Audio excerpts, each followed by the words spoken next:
கும்பராசி அன்பர்களே, இந்த செப்டம்பர் மாத பலன்களை செக்மெண்ட் வைஸா நம்ம டீட்டெயிலா பார்க்கலாம். முதலில் உங்களுடைய எண்ணங்கள், சிந்தனைகள், செயல்பாடுகள் எப்படி இருக்கும் அப்படின்னு பார்க்கும் பொழுது, உங்க ராசி அதிபதியாக இருக்கக்கூடிய சனி பகவான் ஆட்சி பலம், மூல திரிகோண பலம் பெற்று வக்ர நிலையில் இருக்கார். அப்போ கடந்த 2 வருடங்களாக உங்களுக்கு 7 சனியில் ஜென்ம சனி ஓடிக்கொண்டிருக்கின்ற காரணத்தால மனதில் சில குழப்பங்களை கொடுத்து கொண்டிருக்கும் அப்படின்னு சொல்லுவேன். அப்போ இப்போ இந்த காலகட்டம், இந்த செப்டம்பர் மாதத்திலிருந்து அந்த மன குழப்பத்திலிருந்து விடுதலை பெறக்கூடிய, எந்தெந்த விஷயங்களில் தடைகளை கொடுத்து கொண்டிருந்தது, எந்தெந்த விஷயத்தில் உங்களுக்கு ஒரு சோதனையை கொடுத்து கொண்டிருந்தது, அழுத்தம் பிரஷரோடு இருந்து கொண்டிருந்த உங்களுக்கு இப்போ இந்த செப்டம்பர் மாதத்திலிருந்து தன்னம்பிக்கையை கொடுக்கக்கூடிய ஒரு நல்ல மாதம். ஏன்னா தன்னம்பிக்கைக்கு காரகன் என்று சொல்லக்கூடிய சூரிய பகவான் ஆட்சி பலம் பெற்று வலிமையாக இருந்து உங்க ராசியை பார்க்கின்ற காரணத்தால தன்னம்பிக்கை மிகும், எதையும் செய்யலாம் என்கின்ற உத்வேகம் கிடைக்கும். அதே சமயம் இந்த மாதம் பார்த்தீங்கன்னா உங்களுக்கு யோகத்தை தரக்கூடிய, ராஜ யோகத்தை தரக்கூடிய சுக்கிர பகவான் ஆட்சி பலத்தோட இந்த மாதம் உங்களுக்கு அமையப் போகிறார். எப்போ அமையப் போகிறார்? 18/9/2024 அன்று சுக்கிர பகவான் 4க்கும் 9க்குரிய சுக்கிரன் ஆட்சி பலத்தோடு இருக்கார். அதே சமயத்தில் 5க்குரியவன் பூர்வ புண்ணிய ஸ்தானத்தின் அதிபதியாக இருக்கக்கூடிய புதன் பகவானும் ஆட்சி பலம், உச்ச பலம் அடைகிறார். அப்போ 1, 5, 9 கடவுளின் ஸ்தானங்கள் என்று சொல்லக்கூடிய அந்த 1, 5, 9 இந்த முக்கோண வடிவில் இருக்கக்கூடிய யோகத்தை தரக்கூடிய அந்த கிரகங்கள் சனி, புதன், சுக்கிரன், இந்த 3 கிரகங்கள் வலிமை பெறுகின்ற ஒரு அற்புதமான ஒரு மாதத்தில் திடீர் அதிர்ஷ்ட வாய்ப்புகளை கொடுக்கக்கூடிய, நல்ல செய்திகளை தரக்கூடிய, எதிர்பாராத விதத்தில் சில மாற்றங்களை தந்து அதன் மூலமாக சந்தோஷத்தை கொடுக்கக்கூடிய, குட் நியூஸ் கொடுக்கக்கூடிய ஒரு அற்புதமான ஒரு மாதம் இந்த கும்பராசி அன்பர்களுக்கு. ஏற்கனவே மன அழுத்தத்தில் இருந்தீர்கள், வேலையில் பளு அல்லது வேலை சார்ந்த விஷயத்தில் செட்டில் ஆகலை, குடும்பம் சார்ந்த விஷயத்தில் ஒரு பிரச்சனை, குழந்தைகளினுடைய நலன் சார்ந்த விஷயங்கள், கடன், நோய், எதிர்ப்பு, பகை, இந்த மாதிரி ஏதாவது ஒரு விஷயத்தில் சிக்கி தவித்து கொண்டிருந்தீர்களவா, இப்ப அதிலிருந்து விடுதலை பெறக்கூடிய, ஒரு தன்னம்பிக்கை கொடுக்கக்கூடிய, முயற்சிகள் அத்தனையும் பலிக்கக்கூடிய வகையில் இருக்கக்கூடிய ஒரு நல்ல மாதமாக இந்த கும்பராசினருக்கு நிச்சயமாக அமையும். குடும்பஸ்தானத்தில் ராகு உட்கார்ந்திருக்கார். சர்ப்ப கிரகம் என்று சொல்லக்கூடிய ராகு குடும்பஸ்தானத்தில் இருப்பது நல்லதான்னு கேட்டீங்கன்னா நல்லது இல்லை. ஆனாலும் அது குருவினுடைய வீட்டில் இருக்கக்கூடிய ராகு அப்படி ஒன்றும் பெரிய பலன்களை, அதாவது பெரிய தீய பலன்களை கொடுத்து போவதில்லை. தனத்தை கொடுக்கும். நிச்சயமாக தனம் சார்ந்த விஷயத்தின் பலன்கள் உண்டு. ஆனால் ராகு அங்கு இருக்கிறதுனால, சர்ப்ப கிரகம்ங்கிறதுனால குடும்ப விஷயத்தில் மற்றவர்களுடைய தலையீடு வராமல் பார்த்து கொண்டாலே உங்களுக்கு பெரிய கெடுபலன்கள் ஒன்றும் நடக்கப் போவது இல்லை. அதே சமயத்தில் பார்த்தீங்கன்னா 4க்குரியவன் 8ஆம் இடத்தில் உட்கார்ந்திருந்தார் அல்லவா, அப்போ என்ன சில சமயங்களில் பார்த்தீங்கன்னா வண்டி வாகனங்களில் செலவுகளை கொடுத்தது, இரவு நேர பயணங்களில் சில தொல்லைகள் கொடுத்து கொண்டிருந்தது. சுக்கிரன் நீசமாக இருந்தார் அல்லவா, அப்போ கலத்திரக்காரகன் நீசமாக இருக்கு, வண்டி வாகன காரகன் நீசமாக இருக்கிறதுனால ஒரு சரியான வண்டி வாகனம் வாங்க முடியல. ஸோ வண்டிக்கு வேலை கொடுத்து கொண்டிருந்தது, அதாவது செலவு கொடுத்து கொண்டிருந்தது. இந்த மாதிரியான விஷயங்கள், ஒரு நல்ல பாக்கியம் கிடைக்கல, ஒரு வேலையை அப்ளை பண்ண அந்த வேலை கிடைக்க மாட்டேங்குது, தடை கொடுக்கிறது. ஸோ இந்த மாதிரியான ஒரு அழுத்தம் பிரஷரோடு இருக்கின்ற இந்த கும்பராசி என்பர்களுக்கு இப்போ இந்த மாதம் 18ஆம் தேதிக்கு அப்புறம் நல்லவைகள் நடக்கக்கூடிய அமைப்பு. ஏன்னா இந்த மாதத்தினுடைய முற்பகுதி ஒரு மாதிரியான தன்மையை போய்கொண்டிருக்கும் அப்படின்னு அர்த்தம். ஏன் இதை சொல்றேன் அப்படின்னா, 7ஆம் இடத்தில் சுக்கிரன் புதனும் இணைவு பெற்று இருக்கிறார், 8க்குரியவனும் சேர்ந்து இருக்கிறார், 7ஆம் இடத்தில் இருக்கார், 2ஆம் இடத்தில் குடும்பஸ்தானத்தில் ராகு இருக்கார். அப்போ அந்த 8ஆம் இடம் கலக்கின்ற காரணத்தால சில வகைகளில் ஒரு மாதிரியான, இப்போ வேலையை எடுத்துக்குங்க, 10க்குரியவன் தனக்கு 8ஆம் இடத்துல போய் மறைஞ்சிருக்கார். அப்போ வேலையில் ஒரு அழுத்தம் இருக்குமா இல்லையா? நிச்சயமாக இருக்கக்கூடிய அமைப்பு. காரக கிரகம் 10னுடைய காரக கிரகமான சூரியன் 16க்கு அப்புறம் பார்த்தீங்கன்னா 8ஆம் இடத்துல போய் மறைகிறார். அப்போ இந்த 6, 8, 12 அந்த இடங்களினுடைய தொடர்புகளை கொடுக்கின்ற காரணத்தால் ஏதாவது ஒரு மாதிரியான அழுத்தம் பிரஷர்களை கொடுத்து கொண்டிருந்தாலும் அது எதிர்பாராத விதத்தில் உங்களுக்கு நல்லவைகள். என்ன நல்லவைகள்? இதுவரைக்கும் ஒரு எதிர்பார்த்திருந்த ஒரு ப்ரொமோஷன் கிடைக்காதவர்களுக்கு திடீர் என்று ப்ரொமோஷன் கிடைக்கக்கூடிய தன்மை, அல்லது துறை ரீதியான ஒரு மாற்றத்தை கொடுக்கக்கூடிய அமைப்பு, வேலையில் அப்ளை பண்ணி ஒரு 2-3 மாதங்களாக காத்து கொண்டு இருந்து சரியான ஒரு ரெஸ்பான்ஸ் இல்லாதவங்களுக்கு திடீர் என்று ஒரு ரெஸ்பான்ஸ், ஒரு நல்ல செய்தி கொடுக்கக்கூடிய அமைப்பு. ஸோ இப்படி ஏதாவது ஒரு ரூபத்தில் நல்லவைகள் நடக்கக்கூடிய தன்மை.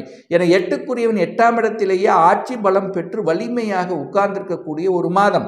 9ஆம் அதிபதியான பாக்யாதிபதியும் வலிமை பெற்றிருக்கு. குருவினுடைய பார்வை 10ஆம் இடத்தின் மீது பதிகிறது. அப்போ ஒரு மாற்றம் கிடைப்பதற்கு நல்லது. அது எந்த மாற்றம் உங்களை தேடி வந்தாலும் அதை ஏற்றுக்கொள்வது புத்திசாலித்தனம் என்பதை ஞாபகத்தில் வைத்துக் கொள்ளுங்கள். ஸோ 8ஆம் இடம் வலுப்பெறும் போது என்ன ஆகும்? அது 2ஆம் இடத்தை பார்க்குது. அப்போ 2ஆம் இடம் என்பது என்ன? தனத்தை கொடுக்கக்கூடிய, குடும்பத்தை அமைத்து கொடுக்கக்கூடிய இடம் அல்லவா? அப்போ எதிர்பாராத விதத்தில் ஒரு தன பாக்கியங்கள் கிடைப்பதற்கான வாய்ப்புகள், இன்சூரன்ஸ் சம்பந்தப்பட்ட தன்மைகள், வெளிநாட்டில் இருந்து பணம் வரக்கூடிய வாய்ப்புகள், வெளிநாட்டு உத்தியோகம், அதாவது வெளிநாட்டில் போய் வேலை பார்க்கக்கூடிய அமைப்பு பிரகாசமாக இருக்கு. ஏன்னா குரு பகவான் 4ஆம் இடத்திலிருந்து தனத்தை கொடுக்கக்கூடியவன், லாபத்தை கொடுக்கக்கூடிய அந்த குரு 4ஆம் இடமான சுகஸ்தானத்தில் வந்து 8-12ஆம் இடத்தை பார்க்கிறார் அல்லவா? அப்போ 10ஆம் இடத்தையும் பார்க்குது. அப்போ தொழில் ரீதியாக தனம் வருவதற்கு, வெளிநாட்டில் போய் வேலை செய்வதற்கு, வெளிநாட்டு தொடர்பை கொடுப்பதற்கு, ஏற்றுமதி இறக்குமதி, இந்த மாதிரி அந்நிய சம்பந்தப்பட்ட தொடர்பு, கடல் கடந்து செல்லக்கூடிய தொடர்புகள் உருவாக்கி அதன் மூலமாக தனம் ஈட்டக்கூடிய வாய்ப்புகள் பிரகாசமாக இருக்கு. அதாவது தன்னுடைய ஊரை விட்டு வெளியிலே சென்று பிழைக்கக்கூடிய தன்மை. இந்த கும்பராசி என்பவர்களுக்கு தன்னுடைய சொந்த ஊர்லேயே இருந்து நான் வேலையை பார்க்கணும், அங்கே வேலை கிடைக்க மாட்டேங்குது, செட் ஆக மாட்டேங்குது அப்படின்னு இருக்கிறவங்க நீங்கள் வெளியில் அப்ளை பண்ணி பாருங்கள். அதர் ஸ்டேட், அதர் கண்ட்ரியில் அப்ளை பண்ணி பாருங்கள். இமீடியட்டாக உங்களுக்கு ரெஸ்பான்ஸ், இமீடியட்டாக உங்களுக்கு வேலை கிடைக்கக்கூடிய பாக்கியத்தை கொடுக்கக்கூடிய ஒரு நல்ல மாதமாக அமைகிறது. 9ஆம் அதிபதியாக இருக்கக்கூடிய, அதாவது பாக்கியத்தை தரக்கூடிய அந்த சுக்கிரன் நீசமாக இருந்தார் அல்லவா? அப்போ தனக்கு 12ல் போய் மறைஞ்சிருந்தார் அல்லவா? ஸோ இந்த மாதத்திலிருந்து 4-9க்குரியவன் யோகத்தை, அதாவது கும்பராசி என்பவர்களுக்கு ராஜ யோகத்தை தரக்கூடியவர் அந்த சுக்கிரன். சுக்கிரன் வலிமை பெறுகிறது, 4க்குரியவன் வலிமை பெறுகிறது. 4 என்பது சுகஸ்தானம், சுகஸ்தானம் வலிமை பெறுகிறது. அப்போ சுகஸ்தானம் வலிமை பெறும்போது என்ன? தாய் மூலமாக நல்லவைகள் நடக்கக்கூடிய தன்மை, தாய் வர்க்கம் ரீதியாக நல்லது. அதே சமயத்தில் பார்த்தீங்கன்னா இந்த விவசாயம் சார்ந்த இருக்கக்கூடிய இந்த கும்பராசி என்பவர்களுக்கு இந்த மாதத்தினுடைய முற்பகுதி, போன மாதம் இந்த மாதத்தினுடைய பாதியில் பார்த்தீங்கன்னா ஒரு மாதிரி அழுத்தம் ப்ரெஷரோடு இருக்கும். இந்த மாதத்தினுடைய பிற்பகுதி பார்த்தீங்கன்னா ஒரு நல்ல லாபம் கிடைக்கக்கூடிய தன்மை, கால்நடை பிராணிகள் வளர்க்கின்றவர்களுக்கும் லாபத்தை கொடுக்கக்கூடிய தன்மை. ஸோ இப்படி நல்லது நடக்கக்கூடிய அமைப்பு. வீடு வாங்கணும், இடம் வாங்கணும், ஒரு காலி மனை வாங்கணும், இந்த மாதிரியான இடம் சார்ந்த விஷயத்தில் நல்லவைகள் நடக்கக்கூடிய தன்மை, வீடு வண்டி வாகனம் அமையக்கூடிய யோகம் இந்த மாதத்தினுடைய பிற்பகுதியில் நிச்சயமாக அமையும். அதற்கான முயற்சி எடுக்கக்கூடிய கும்பராசி அன்பர்களுக்கு.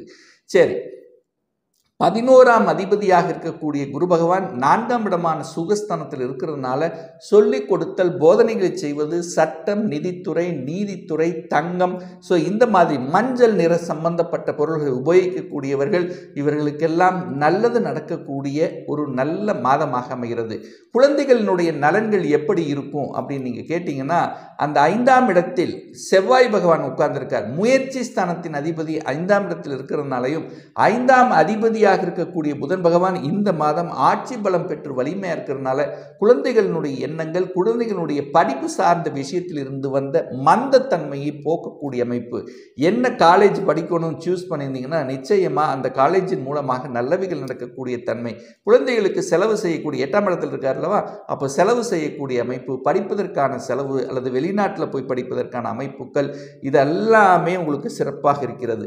திருமணம் சார்ந்த சுப காரியங்கள் இனிதே நடக்குமா அப்படின்னு கேட்டிங்கன்னா, ஏற்கனவே 7.5 சனி, ஜென்ம சனி ஓடிக்கொண்டிருக்கிறது. சில தடைகளை கொடுத்து கொண்டிருந்த உங்களுக்கு 7க்குரியவன் 8ல் போய் மறைஞ்சு இருக்கிறதுனால திடீர் திருமண வாய்ப்புகள், திடீர் அதிர்ஷ்டங்கள். ஏற்கனவே பார்த்து போய் ஒரு 3 மாதம் பதிலே சொல்லல, 1 வருடம் ஆச்சு பதிலே சொல்ல, நிறைய வரன்களை பார்த்து அந்த பார்த்ததிலிருந்து ஒரு வரன் திடீரென்று ஃபிக்ஸ் ஆகி திருமணம் கொடுக்கப்பட்டு அதன் மூலமாக சந்தோஷம், அதன் மூலமாக குடும்பத்தில் மகிழ்ச்சி சந்தோஷத்தை கொடுக்கக்கூடிய அமைப்பு, ஒரு நல்ல செய்தி கொடுக்கக்கூடிய அமைப்பு இந்த மாதம் கும்பராசினருக்கு நிச்சயமாக ஏற்படுத்தும். ஒரு நல்ல தெய்வ வழிபாடு அப்படின்னு எடுத்துக்கொண்டால் 5/9/2024 அன்று செவ்வாய் பகவானுடைய ஜெயந்தி வியாழக்கிழமை வருகிறது. அன்றைய தினம் யாருக்கெல்லாம் செவ்வாய் திசை செவ்வாய் புத்தி ஓடிக்கொண்டிருக்கிறதோ, சகோதர வகையில் ஏதாவது ஒரு கருத்து வேறுபாடு இருக்கிறது, பாக பிரச்சனை, சொத்து பிரச்சனை, இந்த மாதிரியான பிரச்சனைகள் இருக்கிறது. அதே சமயத்தில் தொழில் ரீதியாக செட் ஆகலை, தொழிலில் ஒரு நல்ல ஒரு செட் ஆகலை அல்லது வேலையில் செட் ஆகலை அப்படின்னு இருக்கிறவங்க அன்றைய தினம் முருகப்பெருமானை சென்று வழிபடுவது மேன்மையை ஏற்படுத்தி கொடுக்கும். அதே போல 15/9/2024 அன்று குரு பகவானுடைய ஜெயந்தி இருக்கிறது. குரு பகவானுடைய பிறந்த நாள் ஞாயிற்றுக்கிழமை வருகிறது. யாருக்கெல்லாம் தனத்தில் பிரச்சனை, யாரெல்லாம் குடும்பத்தில் பிரச்சனை, யாரெல்லாம் வாக்கு சம்பந்தப்பட்ட விஷயத்தில் பிரச்சனையாக இருக்கிறதோ, யாருக்கெல்லாம் நான் செய்கின்ற தொழிலில் ஒரு லாபத்தை அனுபவிக்கல அப்படின்னு நினைக்கிறீங்க, யாருக்கெல்லாம் குழந்தை பிறப்பு சார்ந்த விஷயத்தில் தொல்லைகள் கொடுத்து கொண்டிருக்கிறதோ அவர்கள் எல்லாம் அன்றைய தினம் குரு பகவான், நவ கிரகங்கள் இருக்கின்ற குரு பகவான் அல்லது தட்சிணமூர்த்தி சென்று வழிபடுவது நல்லது. படிப்பு சார்ந்த விஷயத்தில் பிரச்சனையாக இருக்கிறது, நல்ல படிக்கல, படிக்கிறதுல தொய்வு ஏற்படுகிறது. ஸோ இந்த மாதிரி இருக்கிறவல்ல அந்த 15/9/2024 அன்று ஐகிரீவரை சென்று வழிபடும் போது நிச்சயமாக படிப்பில் ஒரு நல்ல பலன் கிடைக்குங்கிறது தான் அமைப்பு.